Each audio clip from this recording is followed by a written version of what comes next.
মনোযোগ সহকারে শ্রবণ করা এবং নীরবতা পালন করা, এই দুইটি শর্ত আল্লাহ একটি আয়াতের মধ্যে পেশ করেছেন। আউযু বিল্লাহি মিনাশ শাইতানির রাজিম, বিসমিল্লাহির রহমানির রহিম। ওয়া ইল কুরআন ফাসতামিউ লাহু ওয়া আনসিতু লাআল্লাকুম তুরহামুন।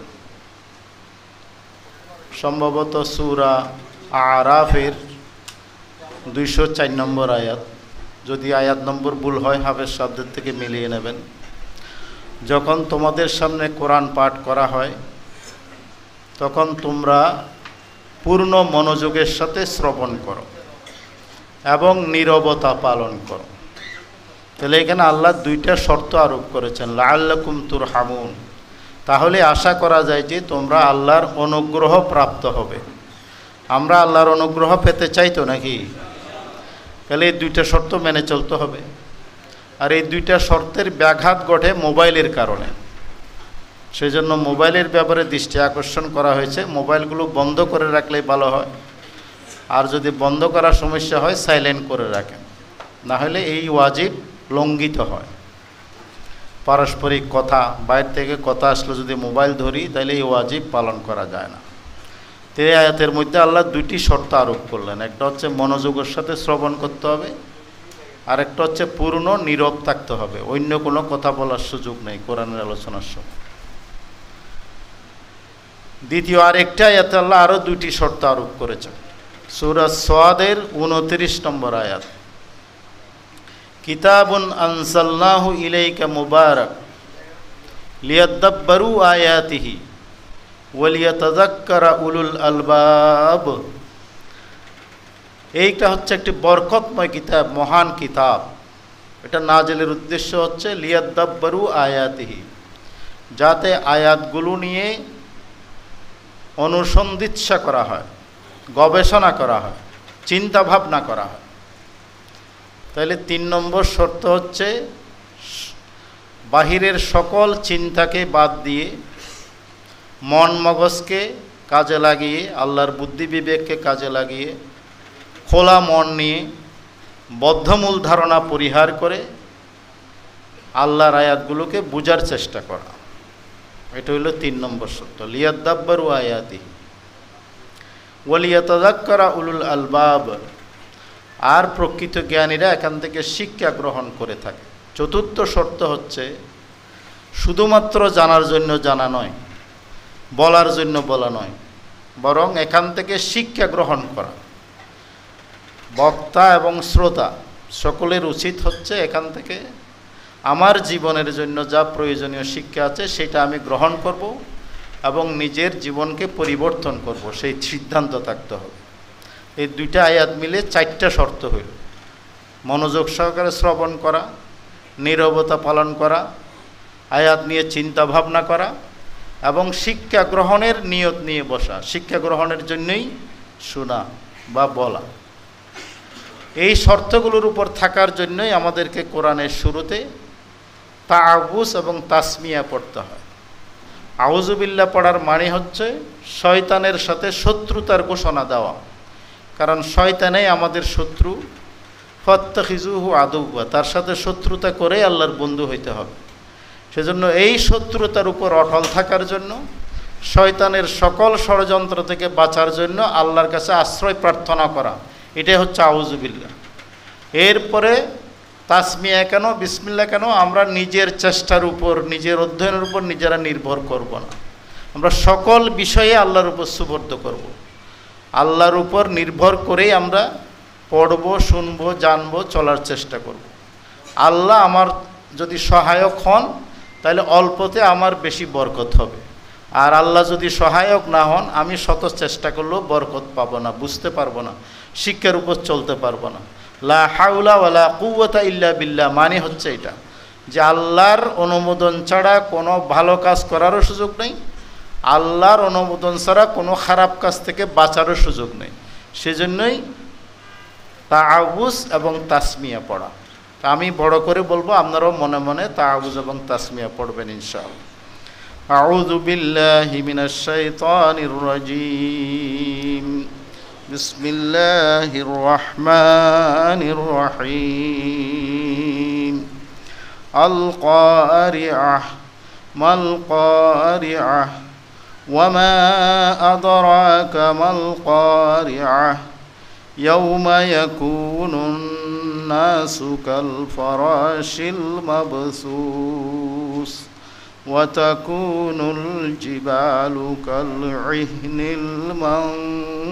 المنفوش فأما من ثقلت موازينه فهو في عيشة راضية وأما من خفت موازينه فأمه هاوية وما أدراك ما هي نار حامية آمنت بالله صدق الله العظيم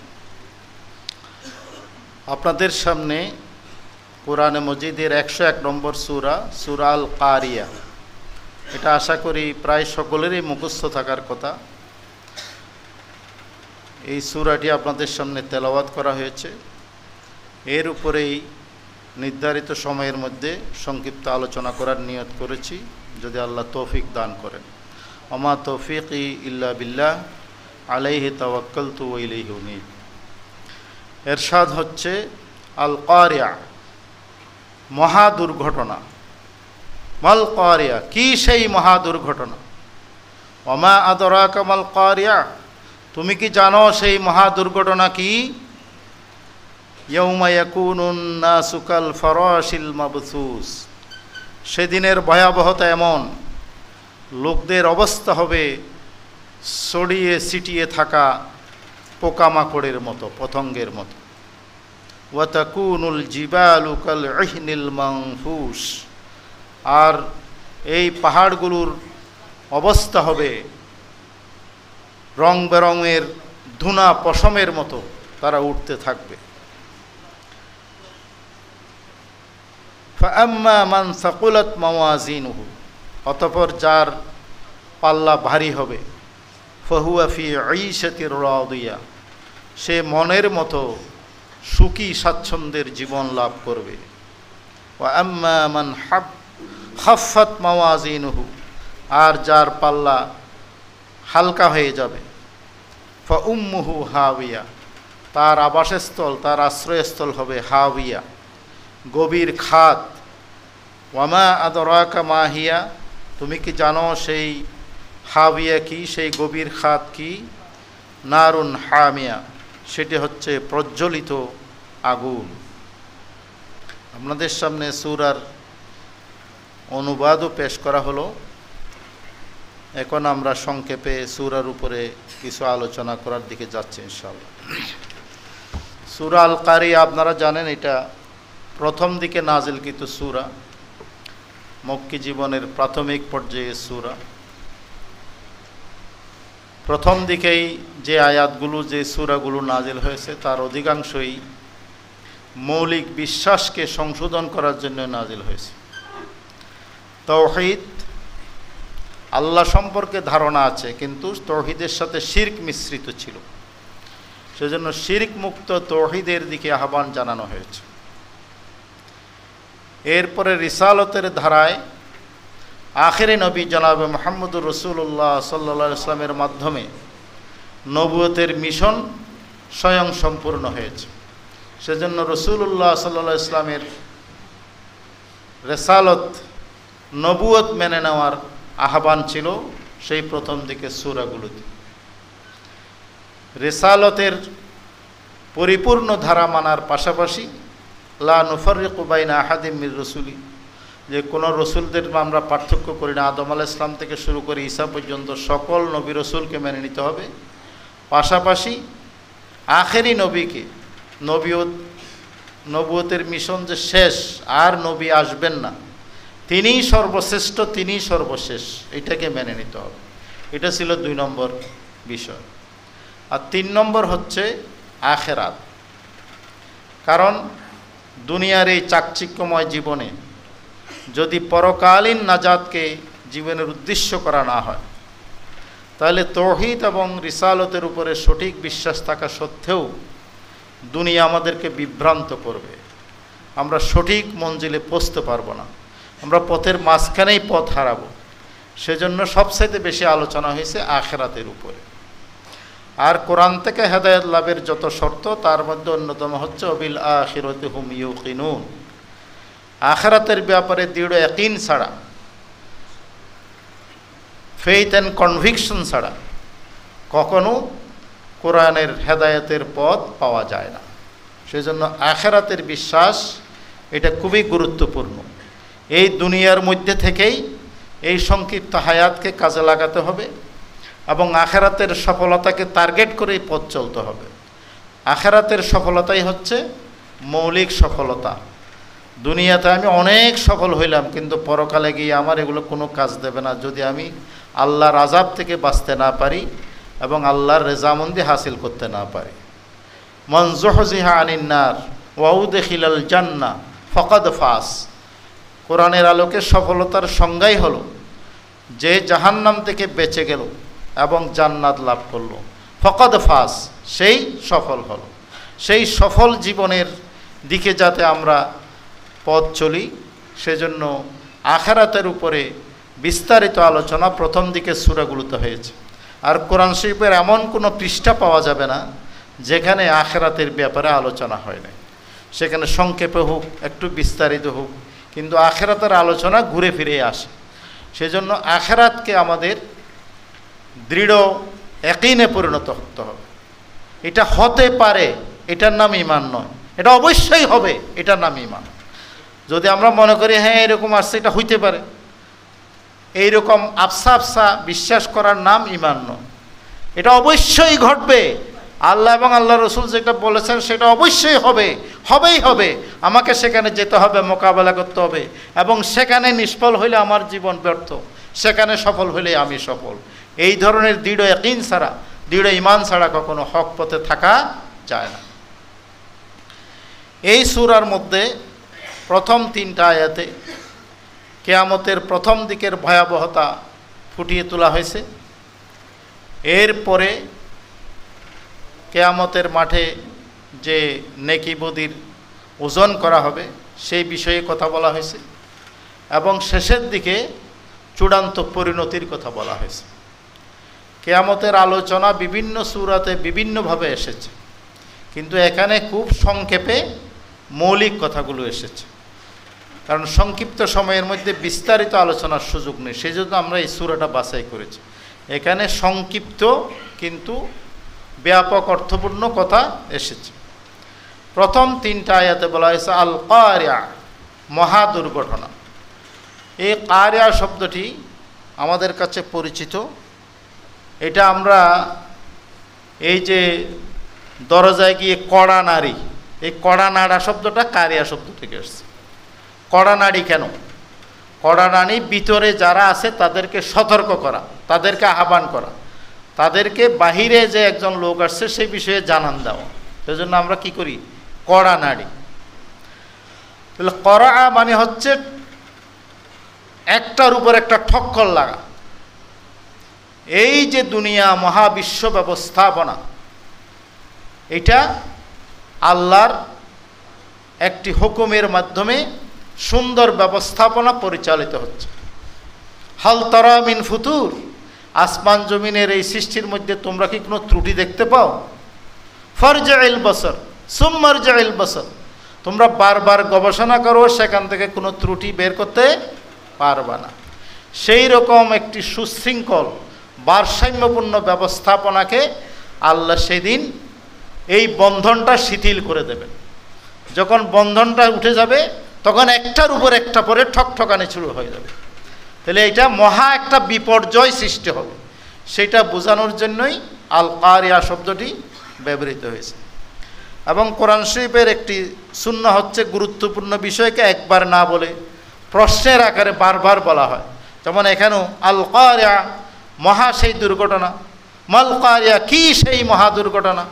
অমা আদরাকা মাল কারিয়া, তোমরা কি জানো সেই মহা দুর্ঘটনা কি?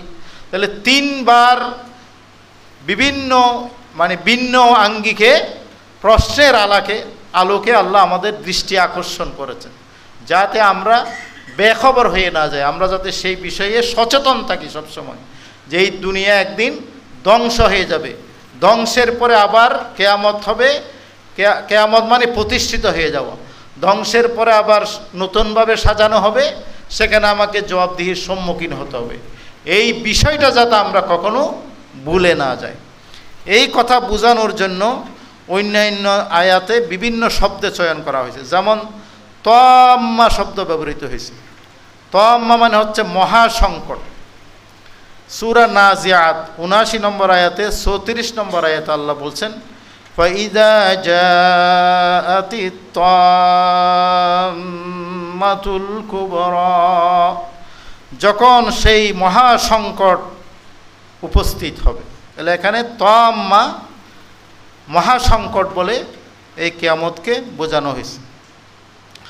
আবার সূরা হাক্কাতে হাক্কা, আল হাক্কাতু মাল হাক্কা ওয়া মা আদরাকা মাল হাক্কা।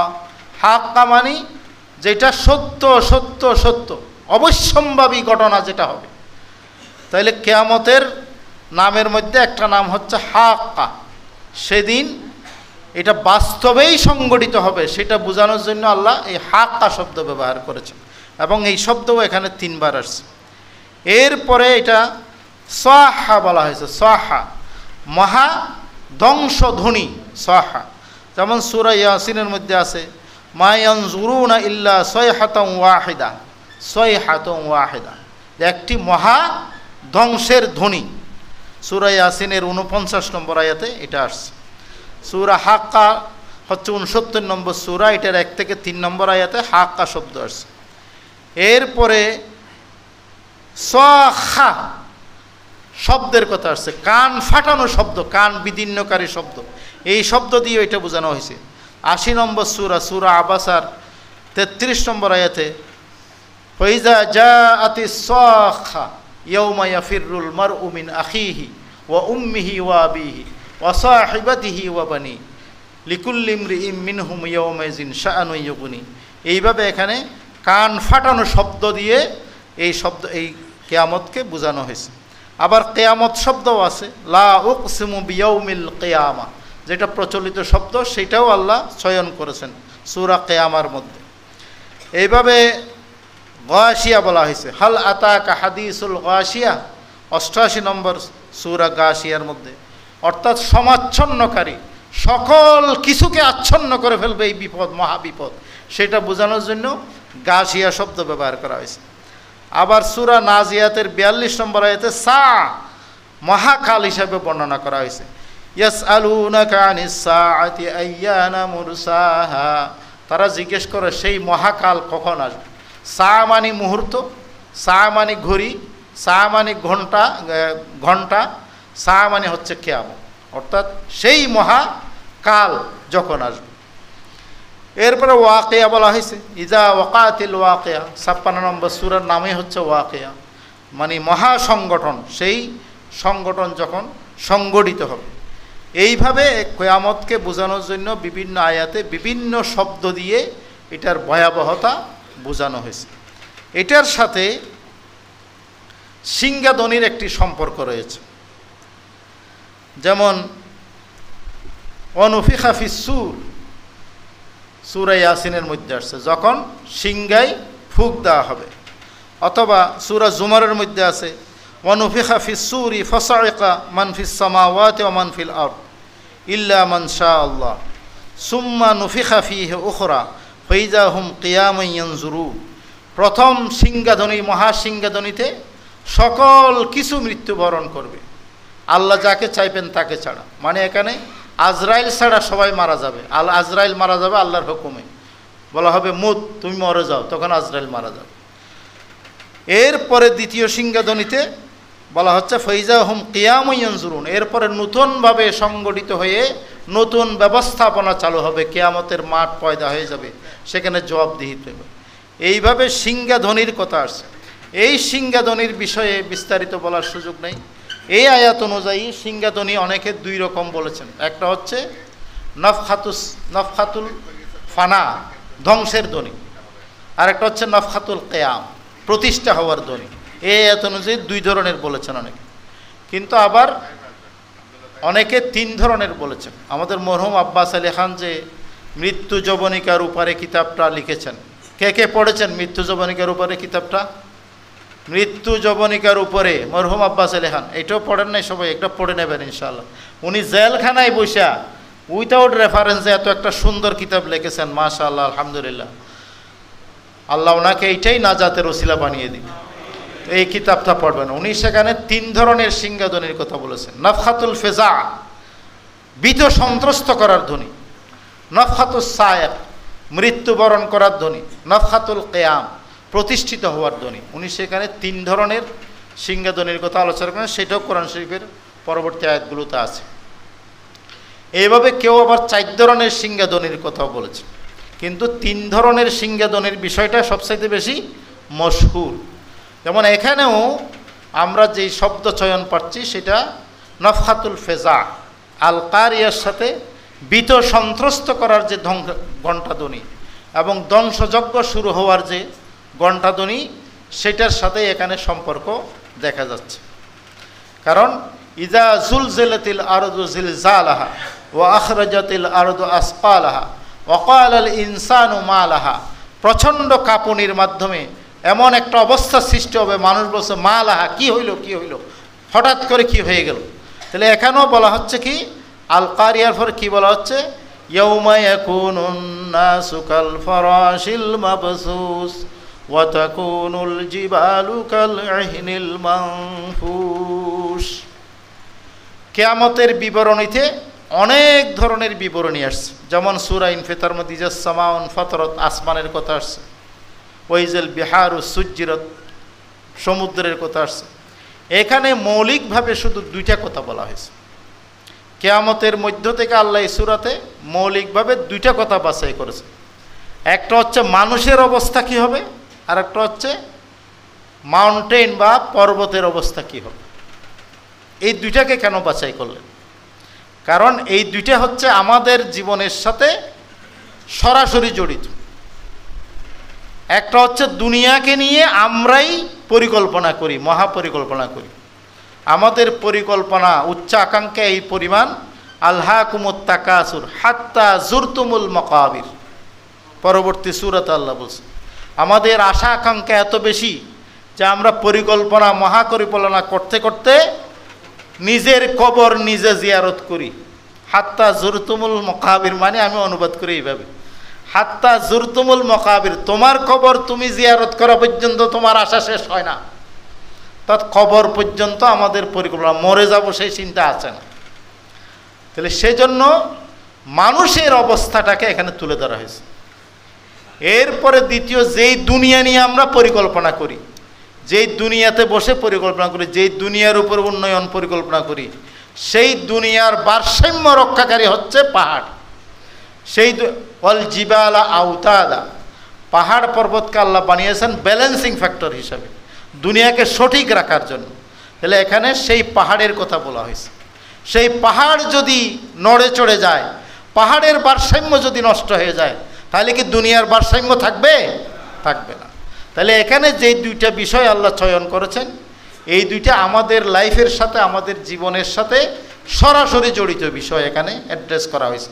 এখানে তাত্ত্বিক অনেক বিষয় অন্য সূরাতে আছে, কিন্তু আল কারিয়াতে শুধু 2টা বিষয় আসছে, ওয়া তাকুনুল জিবালু কাল ইহনিল মানফুস ইয়াউমা ইয়াকুনুন নাসু কাল ফারাশিল মাবসুস।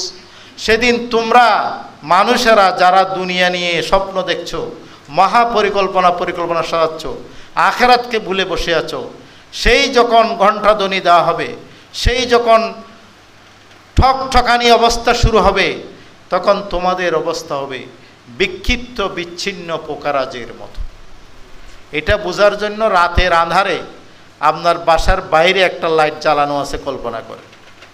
আপনি গভীর অন্ধকারে রুমে বসে আছেন, আপনার বাইরে একটা লাইট জ্বালানো আছে, তো সেখানে কি হবে, সকল পোকামাকড়রা সেই লাইটের দিকে ছুটে আসবে, আর ছুটে আসবে জীবনের আলো পাওয়ার জন্য। কিন্তু তারা কি জীবনে বাঁচবে?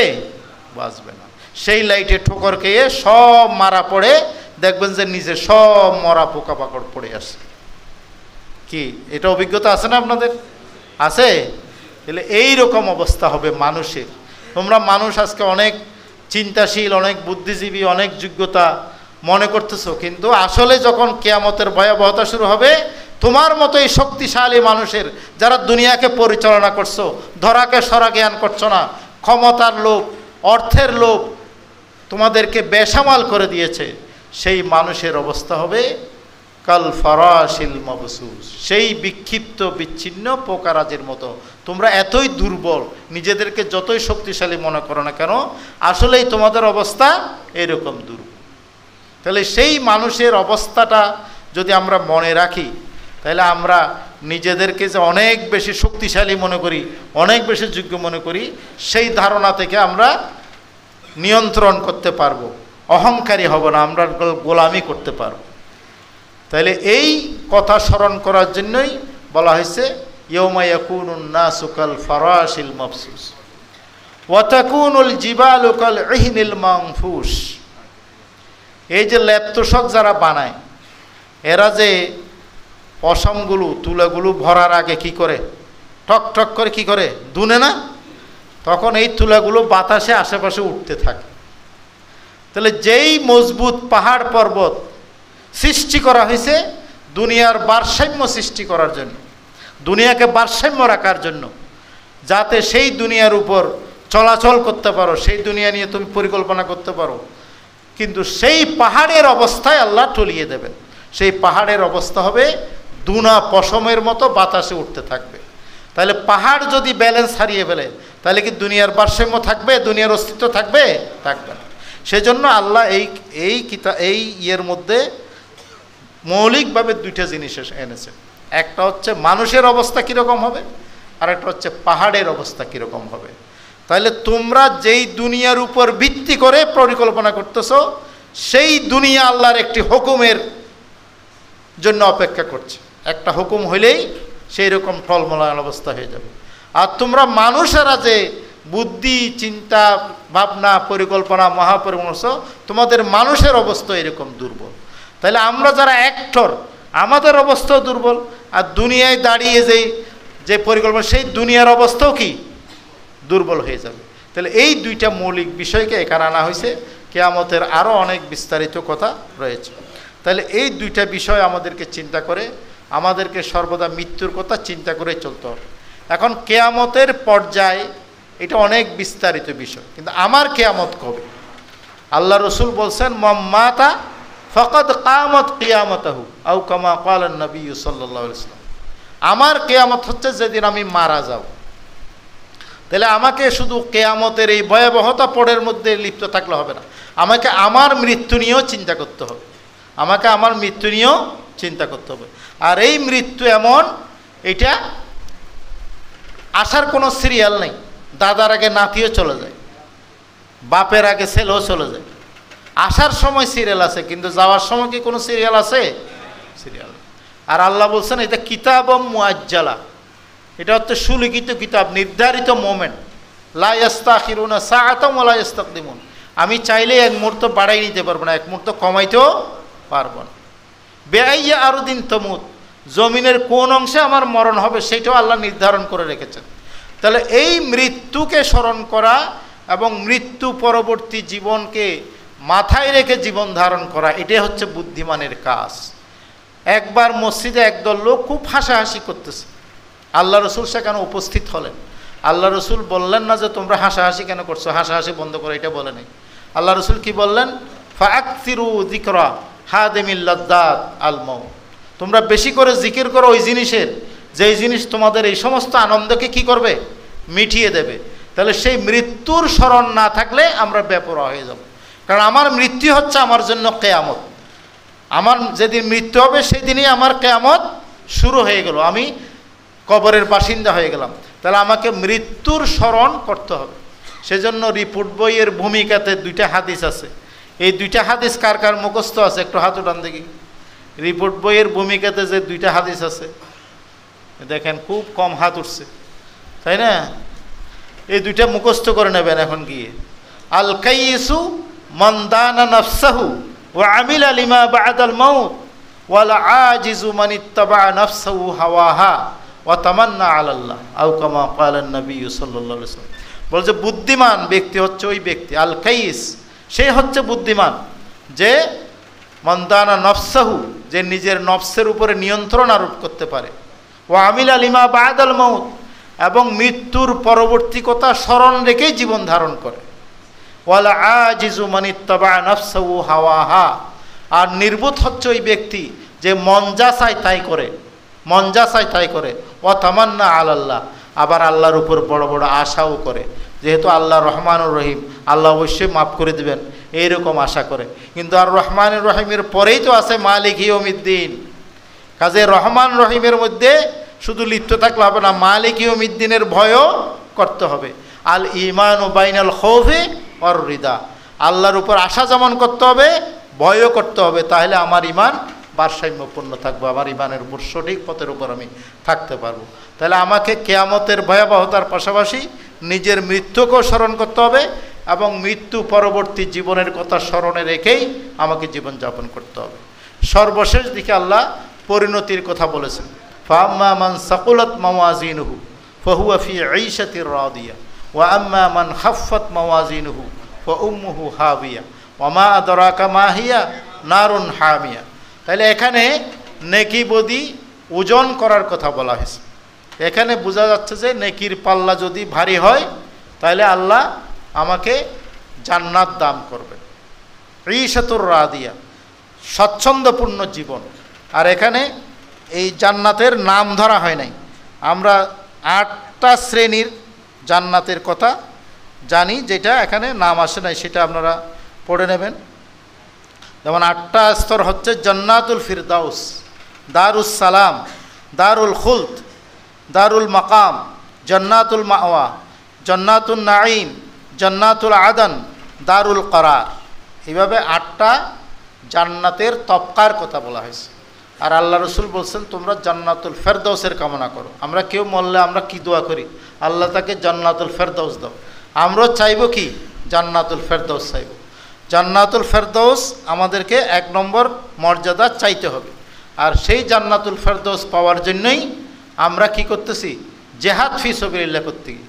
কারণ তুনজিকুম মিন আযাবিন আলিম, যেমন নিশ্চয়তা দেওয়া হয়েছে, ইয়াগফির লাকুম যুনুবাকুম ওয়া ইউদখিলকুম জান্নাতিন তাজরি মিন তাহতিহাল আনহার ওয়া মাসাকিন তাইয়্যিবাতান ফি জান্নাতি আদন।